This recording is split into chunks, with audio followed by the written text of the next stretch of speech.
Alors, j'ai passé en vue récemment des vidéos sur les Samaritains et sur la Nouvelle Alliance sur Internet. Alors, en ce qui concerne les Samaritains, à mon avis, ils sont au premier plan de ces non-juifs qui ont voulu l'égalité avec les juifs. Je renvoie à l'épître aux Éphésiens de saint Paul, et qui souffraient de cette discrimination.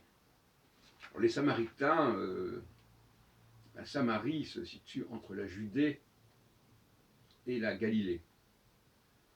Par exemple, quand on vient de Galilée, il faut traverser la Samarie, puis on arrive en Judée. Alors, les Samaritains, c'est lié à la sécession entre le royaume du Nord et le royaume du Sud. J'en ai parlé maintes fois. Et donc, on sait qu'ils ont leur propre Bible quelque part, parce qu'ils se situent malgré tout dans le domaine. Ils sont en concurrence, curieusement, enfin, de manière assez intéressante, avec les Judéens, quant à la Bible elle-même, quant à l'Ancien Testament. Et c'est pour ça que je pense que l'Ancien Testament qui nous est parvenu est en grande partie samaritain.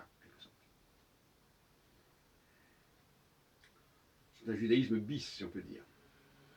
Et c'est lié notamment aux conquêtes assyriennes sur le royaume du Nord, et le fait que, de toute façon, le royaume du Nord s'était déjà différencié sur le plan culturel, mais qu'en plus, du fait de la conquête assyrienne, il y a eu des apports étrangers au peuple hébreu. Voilà. Et d'ailleurs, il y a un épisode célèbre concernant le bon samaritain qui fait problème justement dans les évangiles. Donc, en conclusion, sur ce point, les Samaritains ont à la fois une proximité avec le judaïsme, et à la fois, ils sont décalés. La capitale des Samaritains, ce n'est pas Jérusalem, c'est d'abord Shrem qui a donné son nom aux Samaritains, c'est-à-dire Shomron. On retrouve d'ailleurs la forme Shem, Shin Mem, que j'ai déjà abordé par la suite, les Shomers, les Shomrim. Et puis après, ils ont installé des sanctuaires aux deux extrémités, à Bethel et à Dan. Tout ça sont des informations qu'on peut trouver facilement. Le deuxième aspect que je voudrais aborder pour cette vidéo, alors c'est la question de la Nouvelle Alliance. Alors la façon dont les chrétiens racontent la Nouvelle Alliance est assez hallucinante, à vrai dire. On nous explique qu'effectivement, au début, Jésus s'adressait uniquement au peuple hébreu, au peuple judéen. Je ne sais pas s'il parlait du mot d'Israël, je ne sais pas, je le donnerai. Et comme il y avait, c'est ce que nous explique, comme il y avait des résistances, eh bien il a ouvert l'alliance à des non-juifs. Comme ça. Et alors on nous explique que bon, ben à partir de ce moment-là, voilà, ça a changé le cours des choses. Comme si le fait qu'un tel se mette en tête d'avoir une certaine stratégie de communication différente pour telle et telle raison, devait avoir des implications sur le plan théologique. Alors ce genre de théologie au rabais, merci. Et alors, évidemment, on fait de Jésus un Dieu, parce qu'il n'y a que Dieu qui peut justement changer les termes de la nouvelle alliance.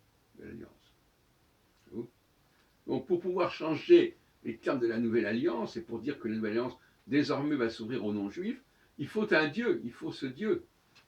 Et donc il faut doter Jésus de cette dimension divine qui l'autorise à réinterpréter l'alliance. La réinterpréter, et pas seulement l'interpréter, mais déboucher sur une praxis nouvelle. Déboucher sur une pratique qui va miraculeusement faire des non-juifs, des juifs en tout cas, va englober dans la nouvelle alliance, qui est prophétisée. Dans Jérémie, on ne nous dit pas quand est-ce qu'elle aura lieu.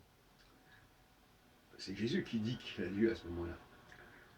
Donc, englobe dans cette nouvelle alliance les populations non juives. Et tout le problème du christianisme actuellement, tout son péché originel, c'est cette affirmation complètement gratuite qui fait partie de la nouvelle alliance.